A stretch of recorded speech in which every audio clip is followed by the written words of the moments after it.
To Khartoum, Sudan, South Supreme Airline is ready for you. Come one, come all. South Supreme Airline is a national company owned by South Sudanese businessman Ayi Duang Ayi, who is also the chairman for South Sudanese Business Union. South Supreme Airline has 9 flights currently operating nationally and internationally. South Supreme Airline is the first South Sudanese commercial flight to land in Khartoum International Airport. South Supreme Airline is a national company delivering services nationally and internationally and contributes in nation building.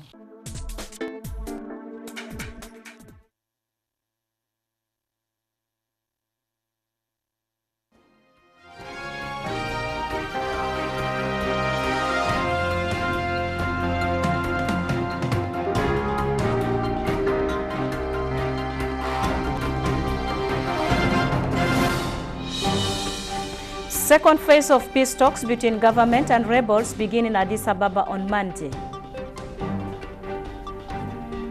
Government dispatches committees to the 10 states to pay salaries to the armed forces. And peace activists gather in Juba calling on South Sudanese in the diaspora to refrain from inciting conflicts through the internet. Welcome to SSTV News Hour with Rejoice. Those were the headlines and now the full text of the news. The second round of talks between the government and rebel group of Riek Machar will convene in Ethiopia capital Addis Ababa on the 10th of this month.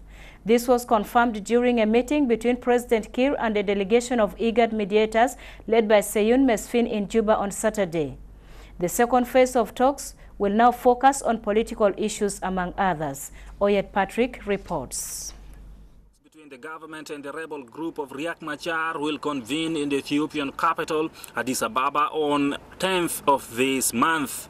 The convening of the talks comes after a meeting of the President of the Republic with the delegation of IGAD mediators led by Seyoun Mesfin. In a statement after the meeting, Seyoun Mesfin said the meeting reviewed the current political situation in the country with emphasis on the implementation of the agreement on cessation of hostilities signed between the government and the rebels. He said President Kiir has already given some guidelines for the negotiations. Discussed with him a number of critical issues, but particularly seeking his insights and thinking on the next phase. Next phase we mean by the launching of the political process for national dialogue and reconciliation. The first phase was the negotiations on cessation of hostilities to end the violence. We're happy that that agreement has been concluded on the 23rd of last month, but we still have some remaining issues on that area also, which we discussed with the President, that is the implementation of the cessation of hostilities and particularly with the monitoring and verification mechanism. We have a group here, members of the Joint Technical Committee, which is the body that is responsible for the follow-up and deployment of the monitoring verification teams to various places of South Sudan. They have been here, and after our discussion with the President, they would be moving into certain areas of South Sudan so that they assess the mission and come back to Juba and Addis Ababa to report to the envoys, which will allow us to establish the verification and monitoring teams that would be deployed in different parts of South Sudan. In a separate development, Fanjak community of Jonglei State expressed their allegiance to the government under the leadership of President Kiir. Intellectuals and elders from Greater Fanjak community, led by Honorable James Koch, made their allegiance during a meeting with the President of the Republic in Juba on Saturday. So we have come to reaffirm the commitment of Greater Fanjak community behind His Excellency the President and behind the SPLM, the ruling party. We reiterate our commitment and our support to the leadership and to the SPLM party. The meeting reviewed the current political crisis in the country following the December 15th failed coup attempt. Oyet Patrick, SSTV News. Vice President James Waniga met in Juba with a delegation from Azande community of Western Equatoria on Saturday to discuss security situation in Zandeland and the ongoing mobilization drive in the state. Speaking to SSTV, the head of the team, Michael Danu, said mobilization campaign is progressing well.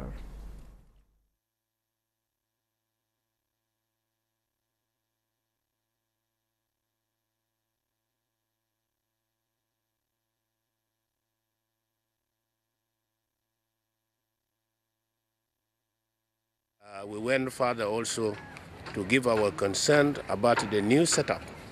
We feel that time has come now that a national army should be formed or restructured because we felt that the SPLA has done its best for the defense of this country, but largely enough it has not been inclusive. By inclusiveness, I mean the majority discovered later was that it came from most of the militias of the Greater Upper Nile and mostly from the Nuer tribe. That's why we are now in crisis. But we want to set up a new and formed army for the Republic of South Sudan, which must be inclusive. The government has formed committees to pay salaries to the organized forces in all the 10 states to ensure that salaries are given to the rightful owners. This was revealed by the Minister of Cabinet Affairs, Dr. Martin Elia Lomuro, in an enlightenment meeting with the committees. The exercise that will also be conducted in the government institutions for civil servants is aimed at identifying the exact number of employees in the wake of the current political crisis. Diakwe Paul Machoy has more on the story. Forces in all the 10 states to ensure salaries are given to the right people. This was revealed by the Minister of Cabinet Affairs, Dr. Martin Elia Lumoro, in an enlightenment meeting with the committees. The exercise that will also be conducted in the government institutions for civil servants is aimed at identifying the exact number of employees in the wake of the current political crisis. The minister added that this initiative will help stem out corruption and its related vices in government institutions. The last week we've been meeting, we've come up with a system. We believe the system will work, and I'm happy that by tomorrow all the teams will depart, and by tomorrow the armed forces, the police, national security, the prison, the wildlife in Juba will be paid according to the new system we've adopted. I believe that this system will help us in identifying a number of issues. First of all, it will clear the name of the army from the accusation of ghost names, and that apply also for the prison and wildlife and the national security. We're going to make sure that everybody is paid in time, routinely, so that we don't hear about our army, our police, our national security, our wildlife not being paid in time. And especially that they will get a bonus from the president. I think this will be a good gesture. I am quite confident that the system will work. All the elements, all the materials necessary for this to succeed has been made available. By tomorrow, I believe all the teams will leave, and within 2 days, 3 days, we should be able to hear from the experiment in Juba as to whether the system for payment of the armed forces. Dr. Lumoro added that the exercise will also help the government to identify those employees who fled the country without the permission from the concerned authorities and those who might have deserted the government and joined the rebels. He said that those who deserted their places of work or abandoned their jobs without the government consent will be treated according to the public service regulations.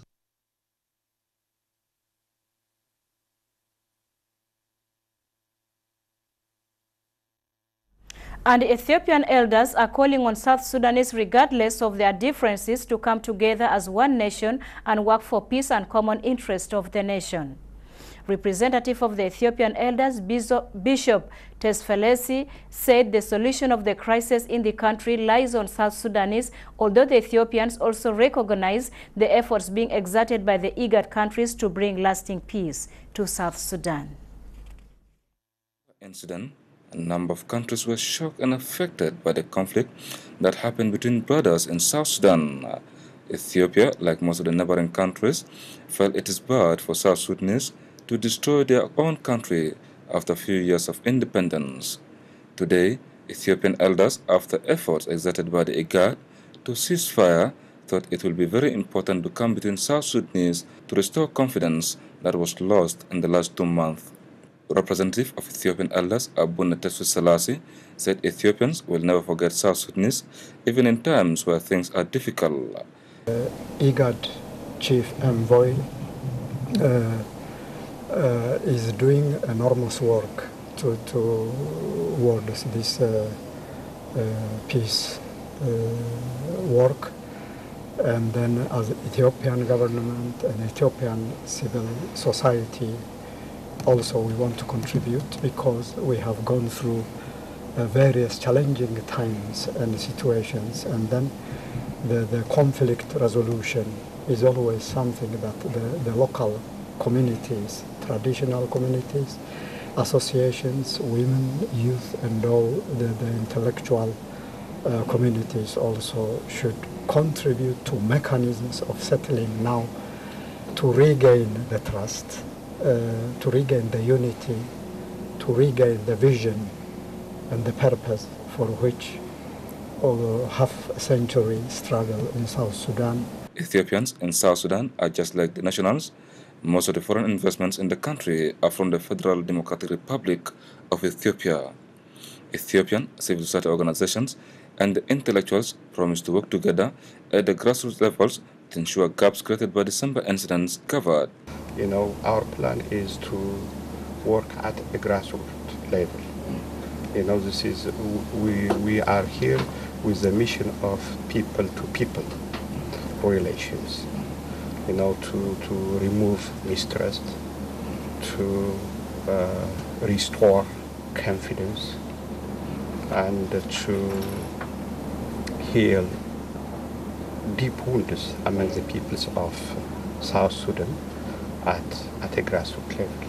I came from civil society and also from Ethiopian elders. I'm a vice chairman that's solving the 2005 election in Ethiopia. So we have experienced also people to people. I think the IGAD effort is a good way, and then we will support in filling the gap as a society. So societies, IGAD, international community, grassroots organization also, if they come together, I think the work will be successful. However, the Minister of Foreign Affairs and International Cooperation, Dr. Barnaba Maral Benjamin, left today for United Kingdom for a meeting with the House of Commons. The minister is also expected to address university students in London. Martin Jere Gabriel, SSTV News, Chupa. And on to education sector in the country, a two-day emergency meeting for the vice-chancellors of public universities has ended in Juba with a plan to carry out an urgent nationwide assessment on the impact of the current political crisis on education sector in the 3 conflict-affected states. The meeting was attended by the vice-chancellors from the 5 public universities to map out plans to be implemented in the current academic year. Technology has formed a committee to assess the damages caused on public universities after Riek Machar rebels destroyed the public institutions in some parts of the country. The formation of this committee is part of the initiative made by the ministry to reopen institutions of higher learning which were shut down after Riek Machar rebellion, which has caused insecurity in the country. Speaking to SSTV shortly after the conclusion of the meeting, the Ministry of Education, Science and Technology, Dr. John Gayo, say the ministry has undertaken steps to make the universities operational. We agreed to do the following. 1, to make assessment of the manpower in terms of students in the universities. Where are they? And what are the difficulties we will be facing if we are to continue with the second semester. We also discussed issues pertaining to the readiness of the universities to open the universities. And already University of Juba have opened, and for the second semesters, the other University of Bahr Ghazal Rumbek are ready to open. We have some difficulties in John Greng Memorial University of Science and Technology, and Upper Parnal University. We will be making assessment very soon so to know as to when to open. But of course, this will require money.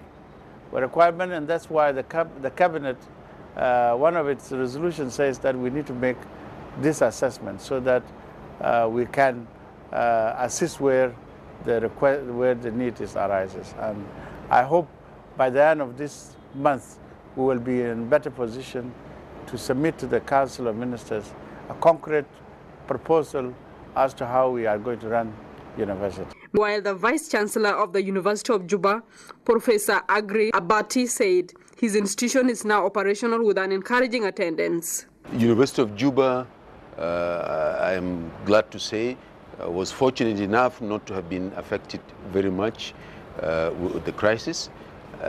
We continued until about Christmas, when we broke up for the Christmas holidays, and later on we came back and opened. But upon opening, we assessed the situation and decided to suspend classes for 2 weeks.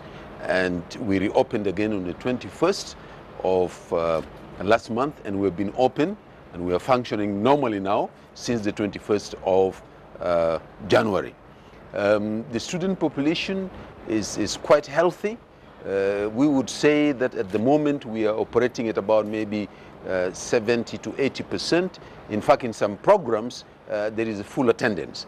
But in some programs, the attendance is weak, maybe to about 50% or so. We understand a few students are out, maybe in the villages or outside the country, and a few currently in some UN compounds, and we hope that they will be able to join us so that we can continue with our normal programs. On his part, the Vice-Chancellor of Dr. John Garang Memorial University of Science and Technology, Professor Agri Ayuen, said $3 million is urgently needed to put the university back to its feet. That we could open normally if we have sufficient funding, particularly for John Garang, to be able to buy the equipment that has been removed, repair equipment that have been destroyed, and be able also to recruit and bring in more lecturers. He arrived at this estimation after a preliminary assessment in the university. He said the university has been severely looted by the rebels. Paul Machoe, SSTV News. And the Inspector General of Police, General Pieng Deng Kwol, left Juba for the Algerian capital Algiers to participate in the African Police Chiefs meeting. The meeting will look into the resolutions of last year's Interpol meeting held in Colombia. Speaking to SSTV at Juba International Airport prior to departure, the police chief said the draft resolutions will be submitted to the African Security Council, ensuring better performance among the police forces in the African continent.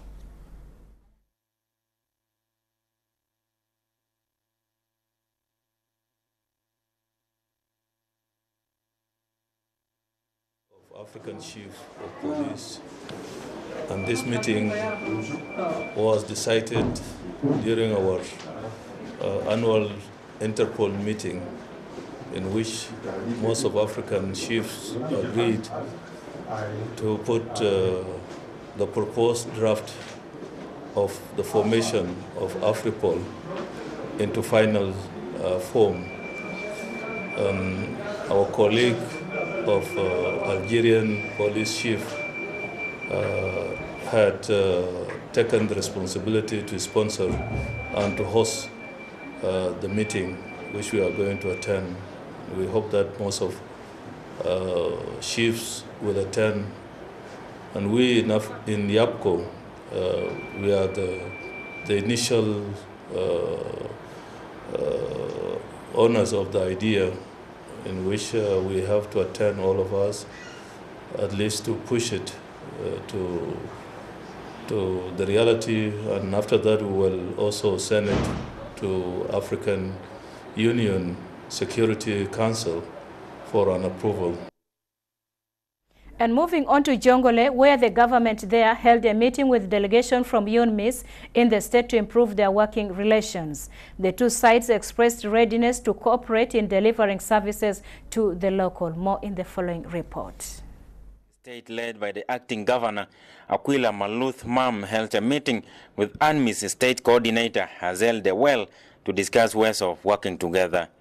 Speaking to SSTV, Aquila said the two sides have resolved to cooperate in delivering services to the locals. We have agreed, both of us, that we are going to work transparently between each other so that what we are doing should be something that is going to be beneficial to our communities and to our state and to the Republic of South Sudan generally. It was actually maybe with those leaderships at that time. But as soon as we are blessed by a daughter of Africa, is going to facilitate and is going to make our agreement with the UNMISS more profitable, and the state is going to benefit from their work here in the state. On her part, UNMISS coordinator in the state, Hazel Dewell, said the UN mission will jointly work with the government to address some of the challenges in the state. I have recently been appointed as the acting state coordinator for Jonglei, and today I have come to introduce myself to the acting governor and to start a new chapter. UNMISS is here to support the government and the state of Jonglei. We're here to see how best we can collaboratively work together so that we can again see the children, the women and the people walk freely all over South Sudan, including Jonglei state. And in a separate development, the acting information minister in Jonglei, Baba Medan, decried the manner in which the rebels led by Riek Machar destroyed government institutions in Bor, including the only radio station. The minister made the remarks after visiting the premises of the radio, which had been instrumental in the dissemination of messages of peace and governmental policies to the population. الخسائر اللي حصل لجنجولي الراديو كسروا كل يعني الراديو وكل الأساسات بتاعت الراديو تم تدميره تدمير كامل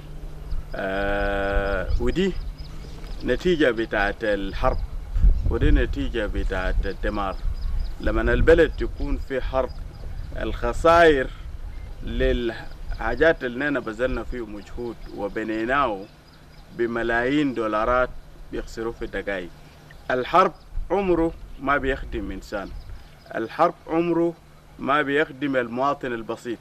إذا كان ناس بيفتشوا سلطة ويجي يدمروا المؤسسات الحكومية بالطريقة ده، السلطة ده هيودوا وين؟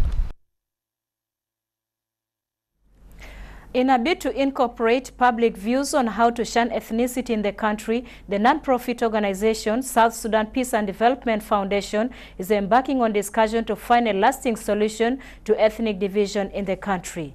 The panel discussion held in Juba on Saturday focused on the roles that civil society organizations, UN and South Sudanese in the diaspora could play in resolving the current political crisis in the country. James Arusi has more. Focusing to find an everlasting solution to ethnicity in the country, young men and women with experience abroad try to embark on forums to ensure that the unsaid is said out. We are one body, one unit. The bloodshed after 15th December 2013 attempted coup in Juba activated the activities of South Sudan Peace and Development Foundation organization that was already trying to mitigate cross-cattle raids in Lake State, Unity and Jonglei State. The executive director of South Sudan Peace and Development Foundation, Akocha Kwei, says the effort is to help the grassroots people understand the importance of living as one people of one nation. And I believe the peace can never be kept or can never be achieved by force. It can only be achieved by understanding. And we are taking this as a platform to get the community to dialogue and talk to to each one another and to heal the wounded created by recent political crisis. We need to heal ourselves and to come out to look at a better future for this country. In the forum that hosted panelists drawn from the civil society organizations within South Sudan and UN representatives, the focus was to see the role of South Sudanese in the diaspora, UN and civil society organizations in the current political crisis in the country. However, Coach Akwe also noted that the ethnic division is all to be blamed to educated people fueling hatred in the country for their own self-gain. Those in the grassroots are waiting for the message that we will tell them as educated people. Being an educated person does not mean you have to arrogant yourself. It means simplify yourself, sit down with your own communities who have never got a chance to go to school, so that you can let them know unity and peace can help develop this nation. This is the only message that I can tell the public outside there. We are one people and we can unite to help this country better. If we don't arrogant ourselves, no one have ego. No one is more powerful than others. The leadership, there are many ways of getting leadership. We have a democratic way. We can talk, we can insult it ourselves, and we can still sit down and eat together at one table as one people of this country. So it is us who are the South Sudanese who are educated are the one confusing the grassroots level, those who have never gone to school. And also those who are in the diaspora, as it was indicated, when the fight erupts, they get their foreign passport out of the bag, and then they run to the airport looking at the foreign countries to help them and evacuate them. The program, however, is also focusing to create a platform to individuals to share testimonies on how to live together as one people in one nation. James Arusatanga, SSTV in Juba. And seeking for peace and reconciliation in this country, political parties Youth Forum organized a workshop in Juba on Saturday with a call on youth from all the political parties to mount campaigns to enlighten communities on the current political situation and significance of peaceful coexistence. Jackie Daru has the details.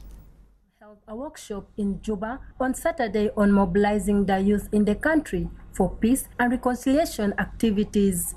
In his opening remark, the SPLM Secretary for Popular and Syndicated Organizations, Achil Malit, said the workshop will center on organizing the youth from all the political parties to mount campaigns to enlighten communities on the current political situation in the country. Achil encouraged youth to carry out their activities democratically. This initiative came up as a response to the move on 31st December 2013 when all political parties leaders met at the J1 and they agreed to work together to solve the crisis. And they formed a delegation to Addis as a government, and then also we, the Secretariat of Political Parties, were invited by SPLM General Secretariat so that the political parties General Secretariat, they sit together and they translate the position of political parties into action. So we started, and then the recommendation came that we need to form political parties youth forum, and that's why we are here today, and we are giving them orientation so that they can sit down well informed about what is the forum, and then also they sit down and decide on their principles and their programs. So the purpose of today's workshop is to give them orientation, and they can work as one body, as a forum. The nation is undergoing political crisis, political difficulties, and these difficulties to be addressed needs the country to be united, and this unity must begin with political parties, and these political parties, majority of them are youth.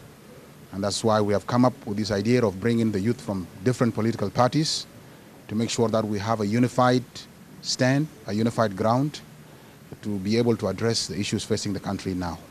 The deputy chairperson of the Political Parties Forum, Agwet Rihan, explained the background of the forum that was formed in July last year.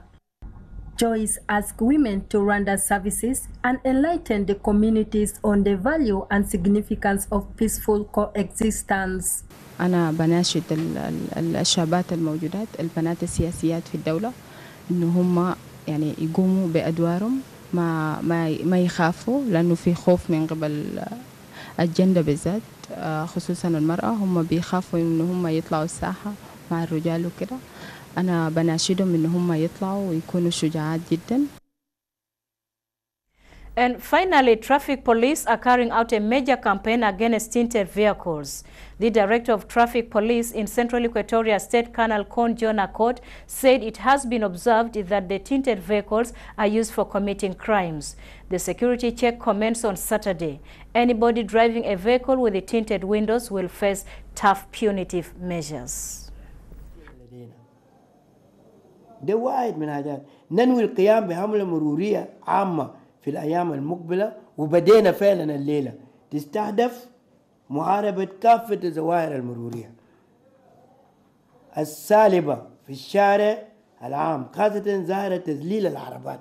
بدينا من الليلة دي قوة بتاعنا شغال هسه بفك في أي تذليل ما عنده تصديق مهما كان وظيفة بتاع زول. طبعا معروف عندنا أنه التذليل بالنسبة للدستوريين والسادة اللواءات تحت القوات النظامية وأي زول بصدقوا له وزير الداخلية من رأسماليين أو أفراد بتاعت في الدولة أفراد آخر على شرط التصديق بتجي من وزارة من مكتب السيد وزير الداخلية. وأنا هنا في إدارة مرور بتاع الولاية بنديم شهادات. With that, we have come to the end of the bulletin, and I'm once again rejoiced on behalf of the team at work today, saying thanks for joining us and bye for now.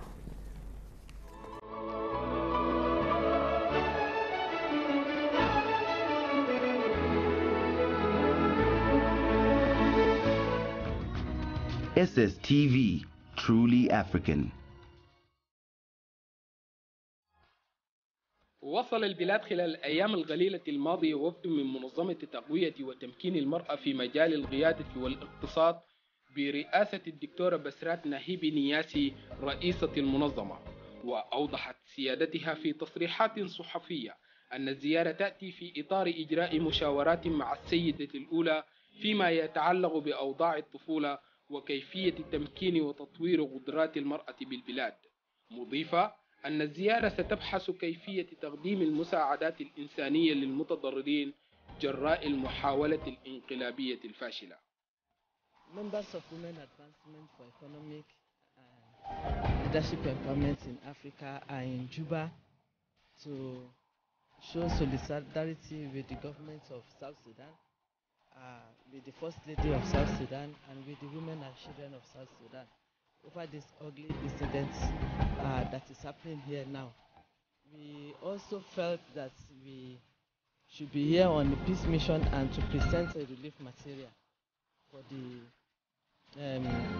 internally displaced people in South Sudan. That is where we are here. We have delegation from Nigeria, from Mali, from